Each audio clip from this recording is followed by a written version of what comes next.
You know, about 15 years back, we used to talk of logistics, which got transformed to supply chain. And then as we cross events in supply chain history, we get into new terms.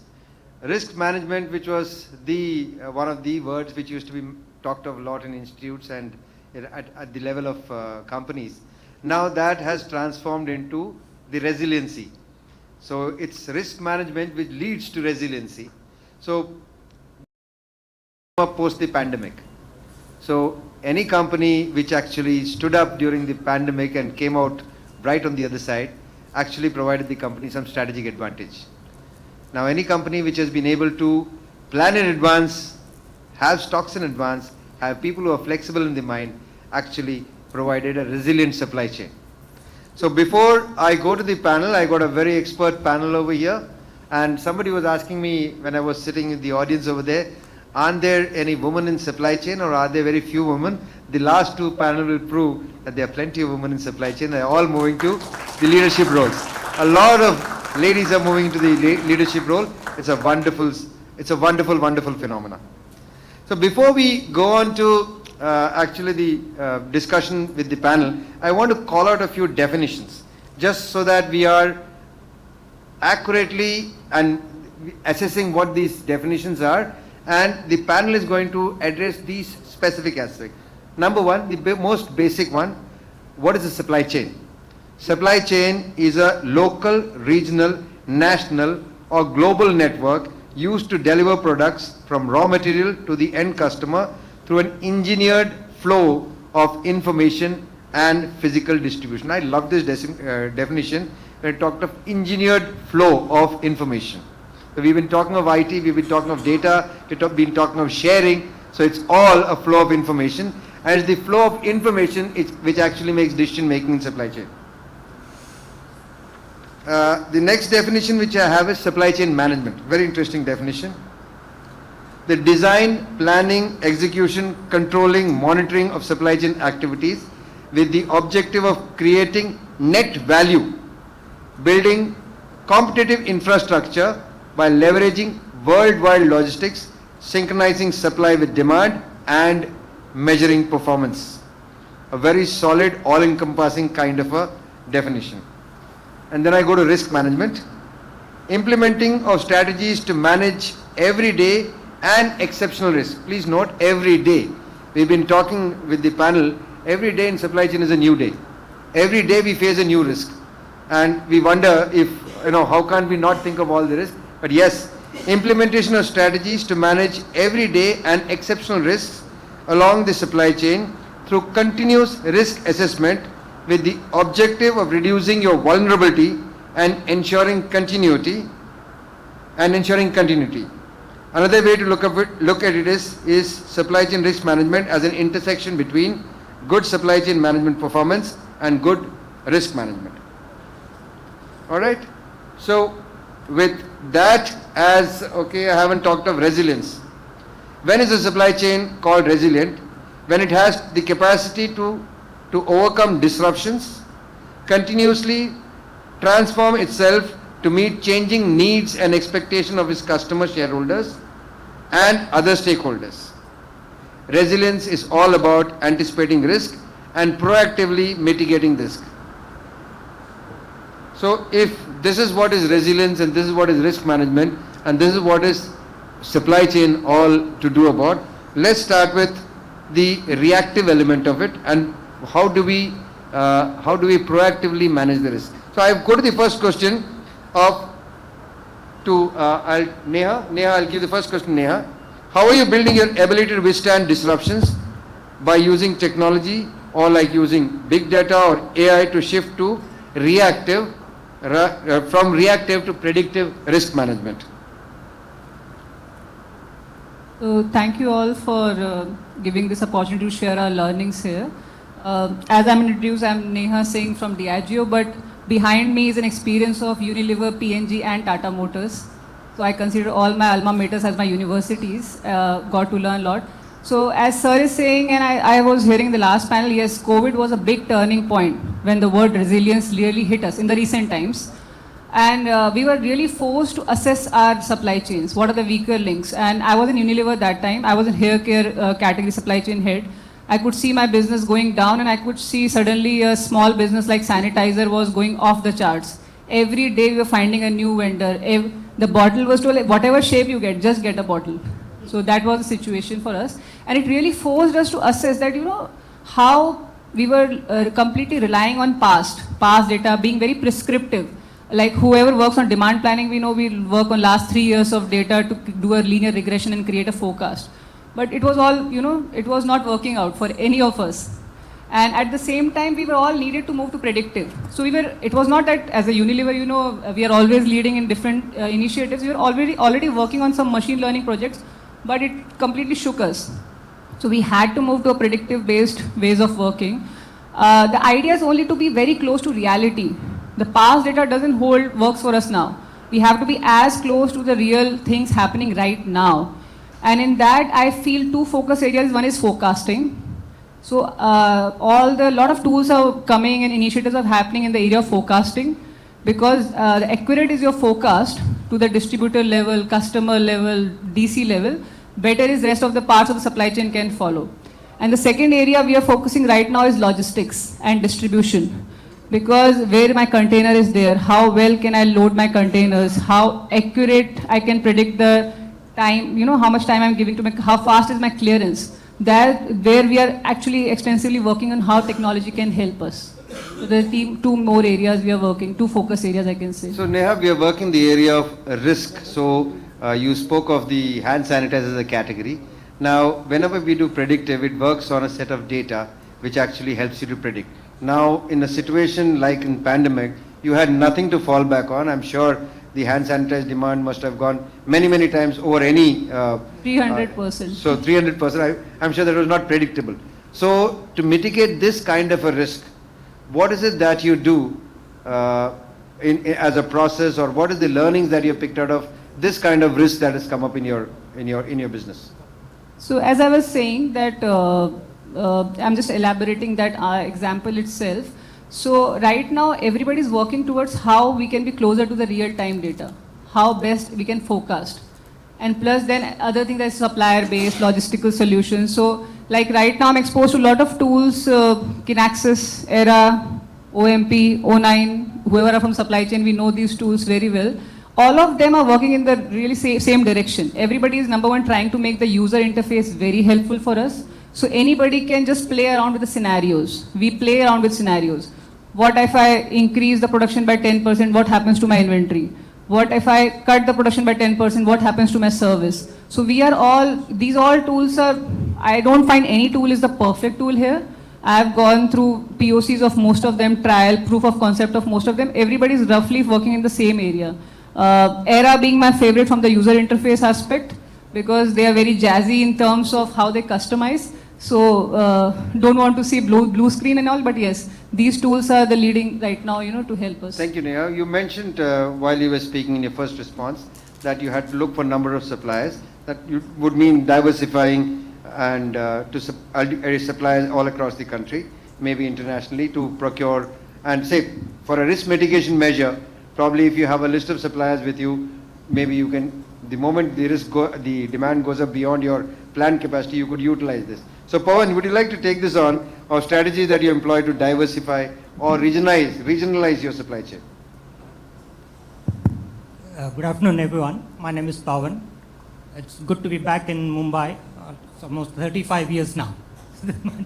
Mumbai has changed a lot. It was Bombay at that time when I was last here. And this area was not as developed as it is now.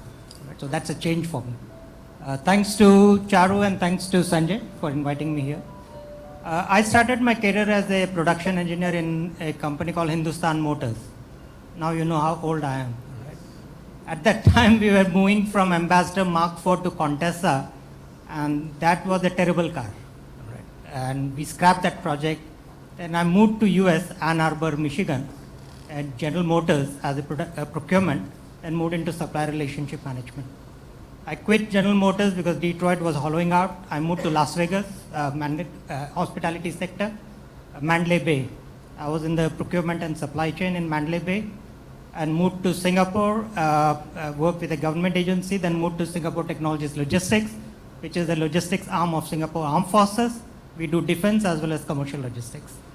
Now I'm a co-founder in Planetwise, which is a carbon management company. We do carbon accounting to meet the compliance requirements. We do carbon advisory services. It's a cloud-based platform for measuring carbon. I'm also invested in a company that does additive manufacturing, and I also invested in a company that is in edutech. So that's my background. I teach at NUS, National University of Singapore, and I'm also adjunct professor at Rutgers Business School in the US. So that's my background. So just to get back to your question, remember what worked at one time. At that time, I still remember the 1990s, and I was in the US. There was a sea change in how procurement really worked. And I still remember the first, by the way, just to give you a statistic, there are almost 57 flights between Shenzhen and Toronto daily. And there are more than 100 flights from Shenzhen to the east coast of the US before COVID. All right? They're coming back to normal now. That's the frequency. And in the 1990s, the first group of people you will see in the plane from US to China were the procurement people. They're all procurement people. Now the marketing guys are going to China, but in the 1990s, 2000, they were all procurement people. And we suddenly found in Mandalay Bay, at that time I was in Mandalay Bay, everything in Mandalay Bay was from China, including the cups, the t-shirts, the caps, bracelets, anything, keychain, everything used to come from China. And at that time, the concept was outsourcing, go-to strategy, low-cost country sourcing, go-to strategy, just-in-time, go-to-market strategy. All those were well-accepted so-called practices. And now that as China joined WTO, most of the low-cost country sourcing was China. So that was the go-to country, and Shenzhen was the go-to city in China. So at that time, the diversification, there was no so-called diversification as a thought process. It was consolidation, economies of scale, single source, single place. That was the strategy. It worked. Out of nowhere, we had a black swan event, COVID. Then we realized that when a country shuts, everything shuts at the same time. It was a hard stop because China imposed a travel ban. Everything stopped. Right? And that led to organizations saying that this will not work. So we'll have to start to look at diversification. And countries like, and at the time I was in Singapore, Singapore was heavily dependent on China for their imports, as with the rest of the world. We started to look at diversifying our supply source out of China into the region. And Singapore is part of ASEAN, the Asian or Southeast Asian nations. Manufacturing was getting back into Malaysia at that, now and back into Singapore now. So countries and companies have started to move away from single country sourcing to multiple country sourcing, multiple supplier sourcing. And that is one of the way organizations are reducing their risk in their supply chain, because that black swan event, COVID, kind of gave a shock to most of the managers who had kind of become complacent, I would say, relying heavily on China. And that gave a kind of impetus to innovation, new processes, new thinking in the supply chain for most organizations. Thank you very much. Thank you very much. Does anybody in the panel have an example of this? Yes, Venki. Yeah, hi, I'm Vijay Shetty. Today's supply chain, and I would say 10 years from now, there's a huge difference. Today, I would say you are expected to, I would say, have resilience inbuilt, whether you are sourcing products for the first time. So I work for a pharma company. So even if I'm launching a new product, we have to first think, if I launch and I have to continuously supply this product, do I have an alternate supplier or even an alternate plant? If something happens to my plant, what will we do? So I would say risk management is part of supply chain altogether. And of course, COVID accelerated this particular path. Okay, I would say many of the supply chain professionals were not, I would say, would start knowing their strengths after that, saying that what change they can bring it to our organization. And if it is not for the supply chain professionals, I'm sure it is going to be huge impact. Today's supply chain professionals, with the resilience implemented in the process are now talking about impacting the top line and bottom line for the organization. And it could be various. So in pharma is more of a regulated market. Anything cannot be just replaced the next day unless, it's a emergency. So for us, when you talk about demand planning, it's not about taking demand numbers from the sales and marketing guys and then just running it with your statistical forecast and saying that now I'll start producing it. It is now about looking external. What is the competitors doing? What is their manufacturing capacity? Is anybody got a red alert or a form 483, now they can't produce, and because of you have an opportunity to sell more into the market. Now this is what supply chain professionals talk about. The demand panel is expected to actually understand what's happening. Today, do we know the service level scores for each customers? Okay, in the export market, we are now venturing into that. What is my SLA with my customer? Similarly, in the international space, like when you talk about freight negotiation, most of us were negotiating earlier with the freight forwarding companies and saying that, okay, if I can get $100 less or $200 less, I met my KPIs.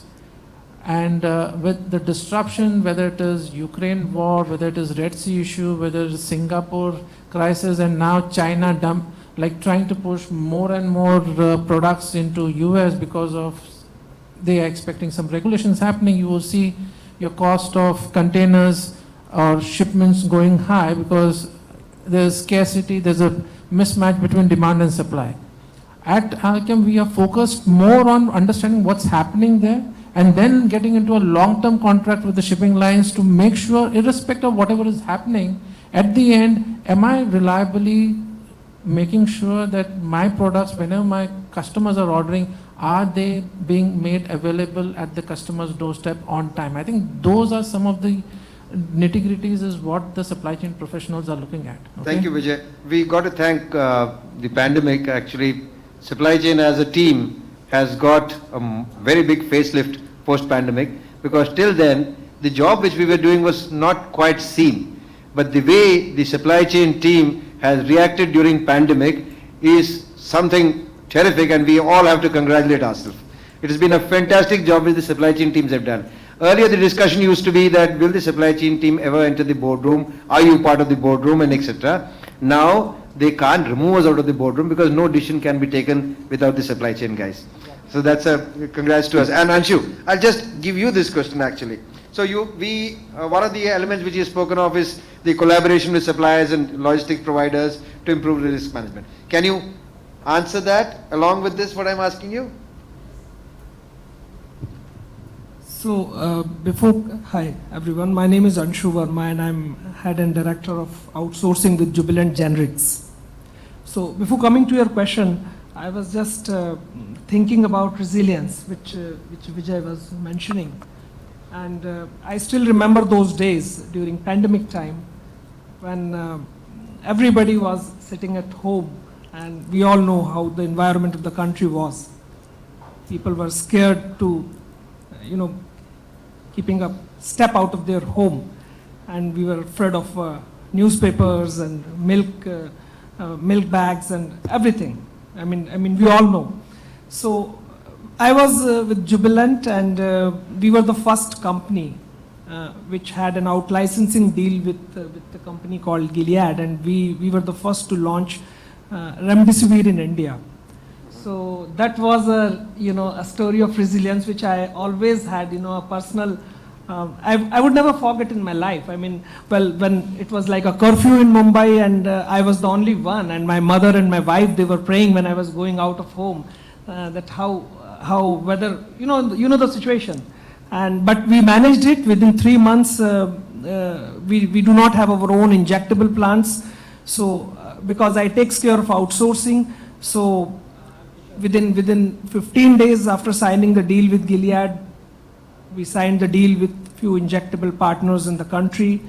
We transferred the technology in 2-3 months, and within 3 months after the successful technology transfer, we were able to transfer the product to the markets. At that time, it was not to the retail stores and all, it was a strict government supplies.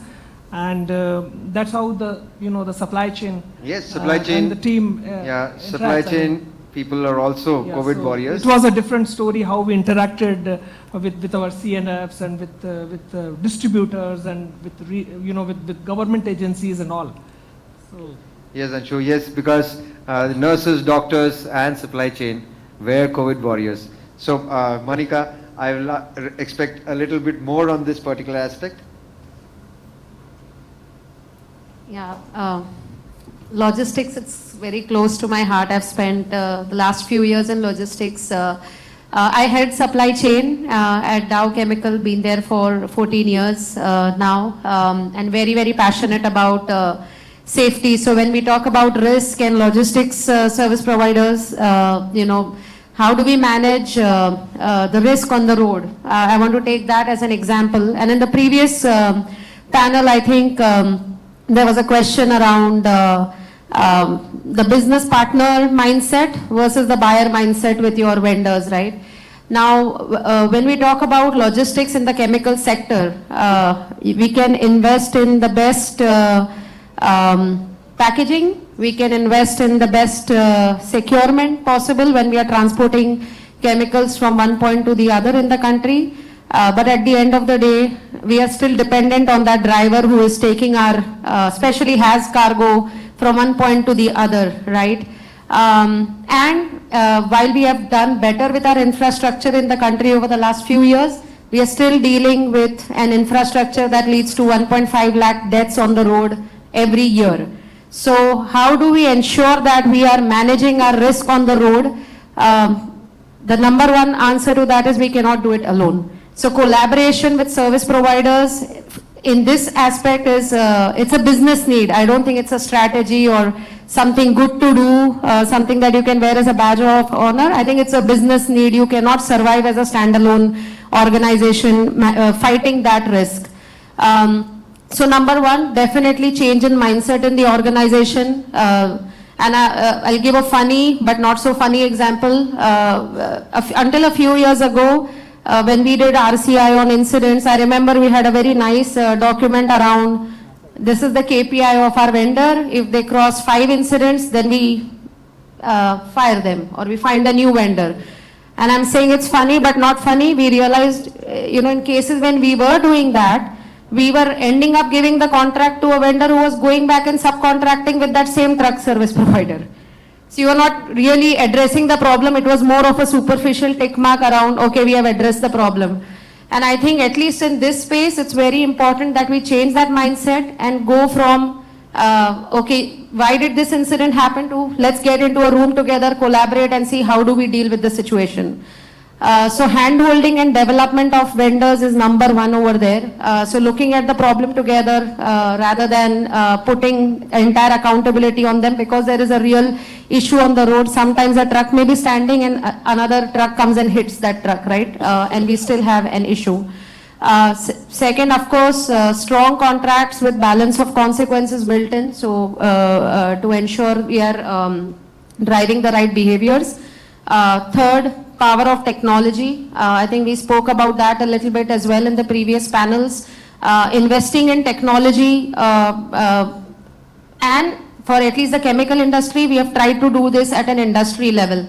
So at an Indian Chemical Council level, we are trying to solve this problem by saying, okay, one company cannot do this alone. So if I'm transporting material from here to Chennai and something happens to my cargo 400 kilometers from now, my problem statement to manage that risk is I need somebody at that site within an hour so that we can have some damage control, we can ensure if there is a chemical spill, the right action is taken before it impacts the environment or the community.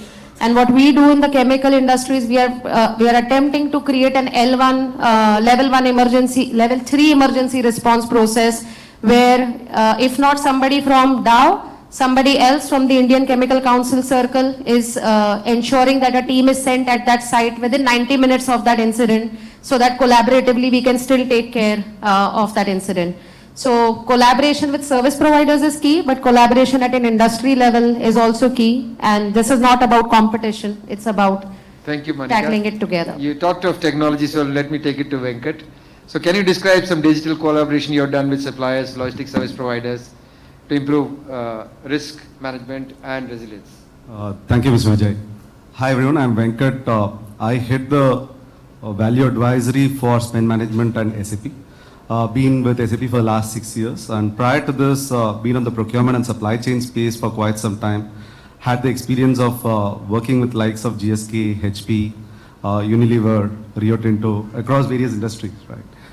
And so now coming into the discussion point, I guess there were some valid points, even the earlier panel as well as what was discussed around, say, the collaboration aspect. So when we go back to that supply chain definition, what you spoke about, we did a survey with one of the agencies, and we realized across organizations, 86% of the organizations work with partners beyond basic suppliers. When we say that, it includes contract manufacturers, co-packers, vendor-managed inventory providers, in some cases the asset collaboration providers who help on asset installations, on services associated with it, aftermarket services, and various aspects, or even logistics providers for that matter, right? And when it comes to imports, you've got the forwarding agents and the clearing agents also supporting it. Across this whole chain, there are so much of information that's passing on, starting with the planning cycle of it, where you are starting to work with, say, the suppliers in providing planning signals and getting the insights back to them, be it long-term, short-term forecast, commits based on the kind of industry you work with. And then moving on to the whole chain of getting those materials. In some cases, you got industry regulations like, say, pharma, where the kind of imports, what you're doing, if at all you are again exporting back the product, you've got a regulation to give back to the government on what kind of import materials were used.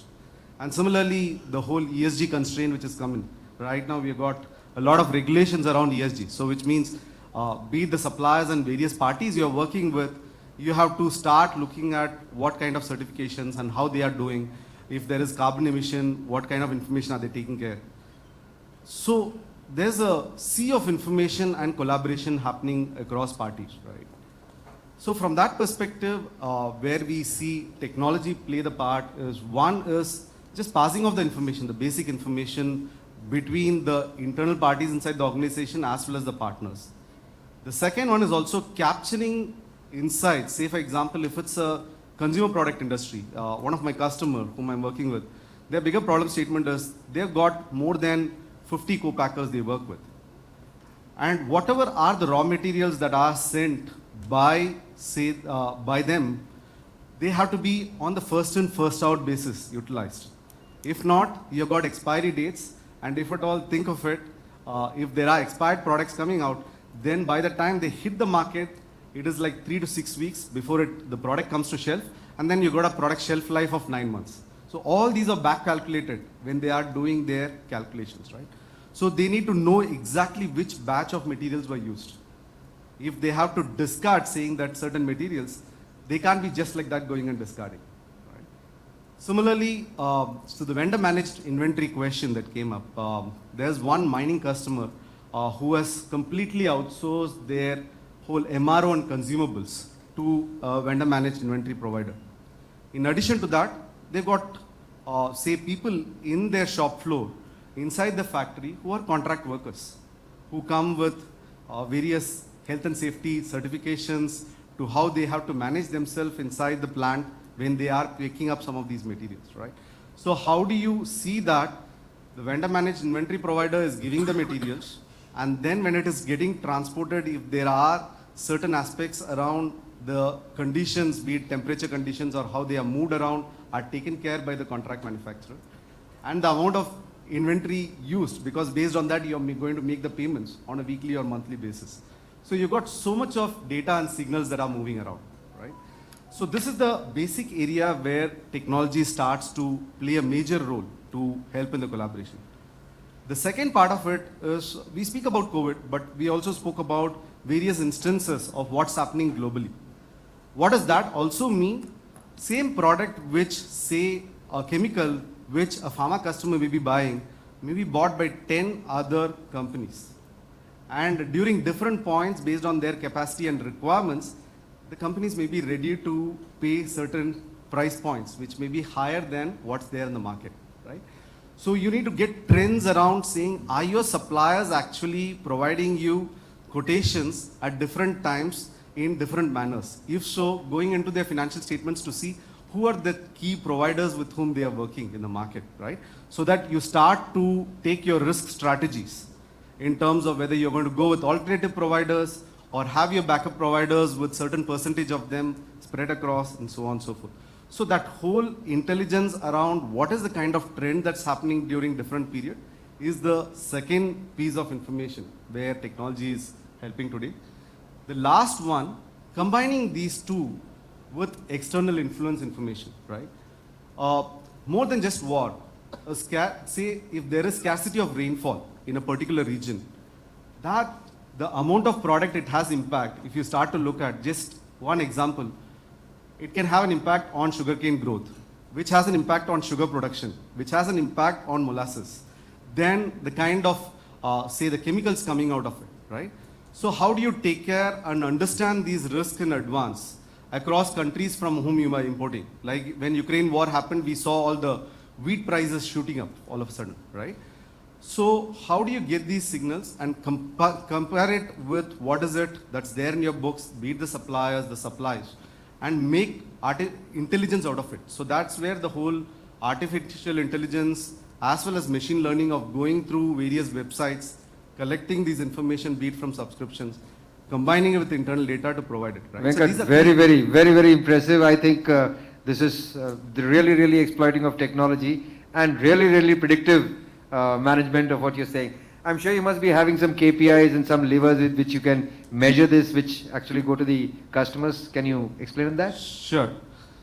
When customers look at building their business case initially, as well as see how do they look at the program going on, right, with their operations, how technology is supporting them. The first one in a lot of supply chain programs start with inventory as an area, right? Be it raw materials, finished goods, as well as when it comes to MRO and consumables kind of areas, if the industry is very heavy into tooling and other things, looking at that as well. The second part of it, as all of us have seen in various surveys, cost element becomes still a continued aspect. And there are enough research which speaks about saying on logistics side, almost 5% of the cost is related to expedited costs. Just because you don't have the signals in advance of what is the logistics requirement that's coming in, right? So what are the number of instances of expediting and things associated with is the second lever that they look at. And third one is also the operational efficiency, the number of people needed today versus in the future when you are looking at growth, right? So these are some, say, top 3 levers, but there are 8 to 10 other aspects which organizations look at based on industry. I think we should give you a keynote address. If you're noting, Charu, there's got enough to speak. There's huge amount of information what you're given. Thank you very much. You've added value to this panel. Thank you very much, Venkat. So let's come slightly closer home. And let me take this to Anshu. Anshu, we noticed during the pandemic time, we had to switch roles within the warehouse, within the supply chain, where we were functioning. So how do you encourage cross-functional collaboration for continuous improvement and de-risking of the organization? So, I would say a cross-functional, integration for that. You need to have common goals. The team should be very clear that what exactly they have to achieve. And obviously, the industry where I belongs to, pharma, it's not a very metrics type of organization. It's still a functional organization where everybody reports to their functional heads, and for particular projects they come together. So the goals and the KPIs should be very clear, and there should be proper, alliance, or I would say the integration meetings which should happen routinely. So the people should be very clear. Like I have made this very clear in my team when we work with external partners, outsourcing partners and all, that we should have regular integration meetings every week, every fortnight, where all the internal stakeholders, the customers are there, and as well as there are routine discussions and meetings happens with external partners, with our vendors and with our suppliers, so that expectations are very clear and timelines are set. Because Thank you, Anshu. because it's very time bound activity in pharma. If you have to launch a particular product, say for US market or for Europe, it's in generic industry it's very time bound. So these things should be very clear to stakeholders and to your customers. Thank you very much, Anshu. Venkat, you also mentioned something about cost alone. Let me take it to Pavan. So how do you balance cost efficiency with need of resilience? Whenever we talk of resilience, it means reserve inventory, it means additional procurement and things, additional vendor basis management, additional transport maybe sometimes. That is how you make yourself the so-called resilient. It's not the actual way of doing resilience. So how do you think you can fit the cost elements into the resilience element of it? Again, supply chain resilience and supply chain cost is a classic trade-off. Right? We always talk about trade-off. That's a new trade-off that we are talking today. But supply chain always had trade-off. I still remember in the 1980s, it was cost versus quality. That was the trade-off. Then you had quality, cost, time as a trade-off. You had to trade off between quality, cost, and time. Then you had quality, cost, time, safety as a trade-off.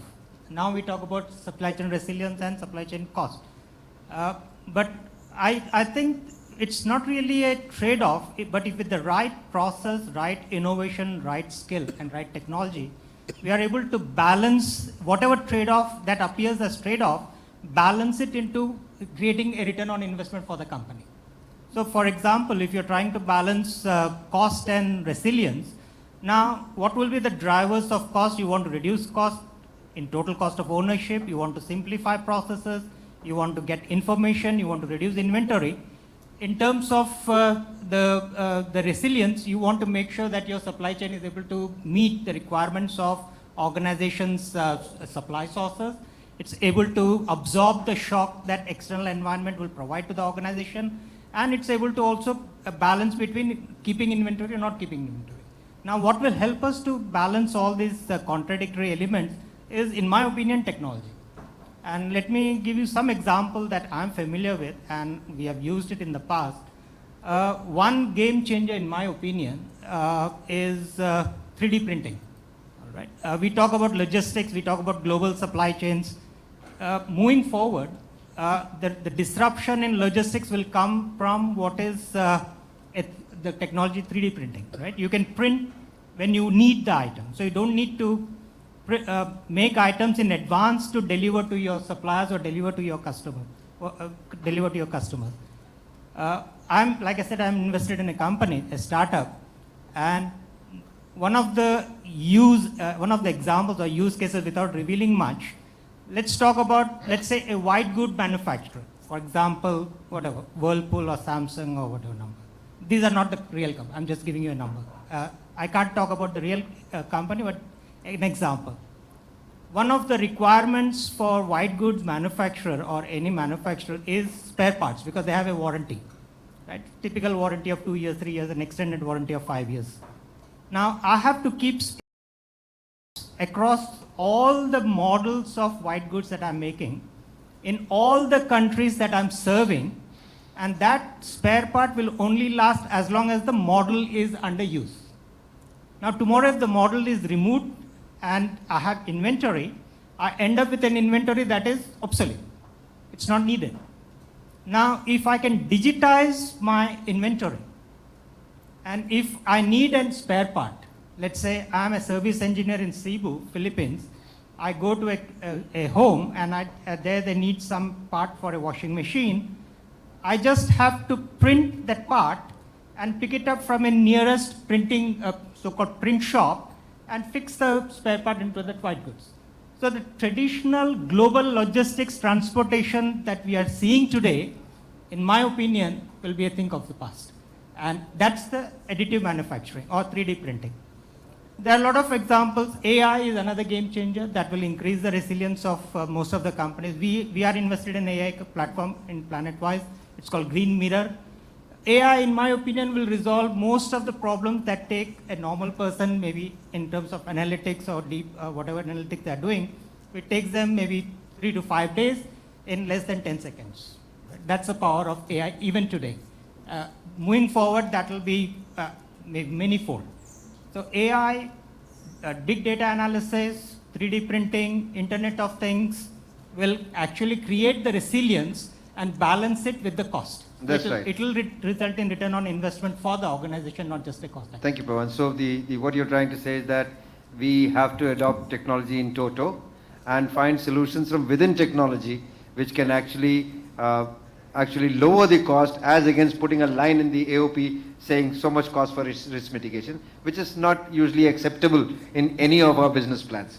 So let's come to preparing for high impact, low probability events. Neha, I take this to you.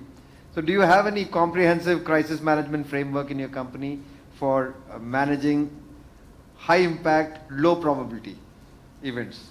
So I will quote the joke we were having just in the lunch time that supply chain is one of the most interesting area because every day is a new day. You prepare for some crisis and next day there is something new. So once I came to the office and my line had a breakdown, so my manager said that I was a production manager that time. He said that success in supply chain is not that you stop the issues for coming. Success is that next time same issue should not repeat. So all the crisis management framework should be based on this, that whatever you are fixing now, take those inputs and make a framework in such a way that it doesn't repeat itself. Now when I come to crisis management, the first thing comes to my mind is what are we trying to protect here? Assuming two things which are out of question is human life or company's reputation, those things there is no choice, there's only one choice. But now the third comes is the business. So my favorite framework there is, first you start what are you trying to protect. So the favorite structure I use is segmentation. Segmentation is here, like if I have 400 SKUs, which are those 20 SKUs I'll save with my life. So that was the framework we used in the COVID times. And it is not that we woke up suddenly at the time of COVID. We always, Unilever works on those concepts, and we got that concept to Diageo also, some of us, that based on the margin, based on what it contributes to the business, everything, a complex matrix, we assign that, okay, these are my, out of all the SKUs, these are my 10 SKUs, I will save with my life. So we design our logistics, we design our processes, we design our communication, everything to protect those, example, 20 SKUs. Thank you, Neha. So Manika, let me take this to you. So we have been talking of embracing technology. So can you cite any specific example of where you have embraced technology in your business and some success story out of it? Yeah, I think I want to take the example that I was sharing earlier when I was talking about safety, and I did bring up the industry level collaboration and link it with cost, because sorry to use crude language here, but if we have to ensure that we are not going very high on cost while trying to be resilient, we have to stop being control freaks and thinking that whatever we are designing in our company has to stay within the company and our vendors should be customizing it just for us, because at least when it comes to the safety risk example, it's okay if that technology becomes widely used. And I want to talk about the industry level collaboration. So within Indian Chemical Council, we do have this concept of nicer globe. Earlier I was talking about how we are developing or working hard on the level 3 emergency response for a chemical incident. But within that entire initiative, there is also a digital portal that has been implemented, where any chemical company can use this based on a subscription-based service, and it's a collective investment into a portal that helps you give you visibility on where your cargo is, and also give visibility around risk areas that are currently in the red. So for example, if you set your speed limit as 60 km per hour, but your transporter or the driver is running at 70 km per hour, through the portal you are able to get some metrics around that helps you quantify your vendor performance and take some actions, corrective actions, so that we avoid an incident. So there are lagging indicators as well as leading indicators that are being implemented at an industry level. I think even closer home, so even within the company, whenever we talk about implementing a new technology or a digital tool, the approach is never that, this is the tool and hey, we put it in the contract that anybody who doesn't use this tool is not allowed to work with us. I think the approach is more of defining the what. So what are we trying to achieve? And as long as you are using some other tool which helps with your requirement and your economies of scale, as long as it's serving our purpose, we are okay with it. And I think that perfectionist mindset has to be broken for some of this to work. Thank you, Kanika. You want? So let me go to the last two questions over here. So we are sharing a lot of information and everything is information based. And along with information comes information threat or cyber threats. Now I want this to be taken by at least 2 or 3 people in the panel to give your understanding of, I'll start with you, Vijay. What are the cyber threats that have you ever faced a cyber threat of this kind? Or even if I may call it a catastrophic IT failure. Okay, I would put that also in the category of threat. Sorry, but I will still put in the category of threat because I think today supply chain is most worried about system down ho gaya. Right? So how are you looking to mitigate the threat in terms of theft of data and theft in case of resilience of the IT systems altogether? Thank you. I think this is important, and whatever digital initiatives that we're taking within an organization today, not today, but at least for the last 5-6 years, we have a new position which has been, I would say, designed in the IT team itself, which is called a CISO position. Okay. Now, the first thing which happens is it's a clear SOP that we follow, and there is a clear audit trail as well in terms of how your data is secured, is any malfunction happening. So we have alerts coming in, whether on emails or whether on the dashboards, in terms of how do we control that. So we go through whether we are working with our partners or whether we are working with the developers as well, and also our external customers as well. It is clearly integrated into making sure that what information should come, who should interact, how the audit. Once the audit trail is clear, then only we are able to deploy that. Okay, it's not that we have not faced any failures, but what we are trying to say is that at Alkem, let's say we have developed a ordering portal called Alkem Marketplace. Now this portal is visible to almost like 12,000 distributors across India. This was developed during COVID, where we said my sales team cannot everything was locked. Nobody could go to the distributor and get in the orders. So digitally, using AI ML technology, we could get orders, whether it is on Excel, whether it is a PDF, whether it is integrated directly into the portal, we would get that. Now this portal is audited through an IT framework on a quarterly basis regularly to make sure this is clearly functioning. Okay. At the same time, whether at one go, so many times we have seen initially when we started working on this, I'm sure everybody has that trend, like first week you don't have much sales, second week, okay, and the last week almost 60-70% of the orders is pulled in. So when almost 10,000 distributors are actually going into your portal and just sending in this information of orders, which comes to almost like 1200 line items, when the data actually gets synced and gets updated into your SAP systems, at that time we see some slowness, but those are the things we have slowly addressed and made sure that the system is not only, I would say, agile, which means that whenever there is a huge rush which is happening, automatically that expansion of the data happens because it's in the cloud now. And the security wise, where it is coming from, which email ID, all this is actually secured, and that is how it is taken frame. Thank you, Vijay. So what you're saying is that you are having risk visibility, you're having risk monitoring, you're doing risk assessment, and continuously you're doing risk mitigation. Yes, Venkat, you wanted to add something? Yes, it just reminds me of the news that came in 2 days back, I guess yesterday or the day before, around Indonesian government websites being pulled down, right, by miscreants. And it included, I guess, the passport website of theirs as well, right? So today, threat is there. All of us, like it or not, there's a lot of action around it. There are groups working on it. So that's why it goes back to the earlier discussion and panel where there were talks around startups, no offense against startups.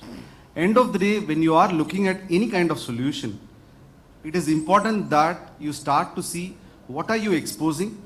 How is that solution taking care of information that's coming in as well as going out? What kind of ongoing, say, cyber related, say, intelligence is getting built around those solutions? Because all of these have efforts, cost, and knowledge, right? And today, we like it or not, most of our suppliers, if we look at, are working on Gmail or any of the servers which are public servers. So when they are responding with attachments and documents, what does it come with? Is it even something that they have responded? So for all these, the systems that you utilize or put in place have to take care of these, right? And I would strongly request when you are selecting any kind of solutions to look at this aspect, right? Because there is no, you can't put a cost for this. One incident can cost you millions of dollars. There was one of those situations in Japan, one of our customers had a similar threat. 3 days, their whole factory was shut down because information couldn't flow around on supply chain. And we should also know that China is the biggest cyber threat factory, and they're continuously monitoring almost everything that is happening into India. They have hacked into the AIMS systems. What's that? AIMS, no? What is it in the hospital? Yeah, AIMS hospital.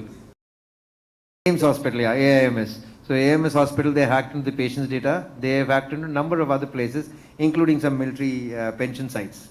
So we have to be constantly aware and build ourselves. So we can't end without asking something on sustainability, because sustainability is a very major aspect and we have got to be alive at it. So are there any sustainability initiatives that we are taking which are related to risk management and compliances of ESG? Neha. Thank you, sir. So ESG, yes.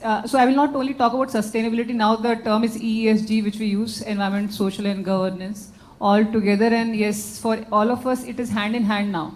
So any supply chain initiative, we also see the impact of ESG due to that initiative. I'll give a very live example of Diageo. We are an Alco Bev company. Those who don't know Diageo, we produce Johnny Walker and all those, interesting stuff.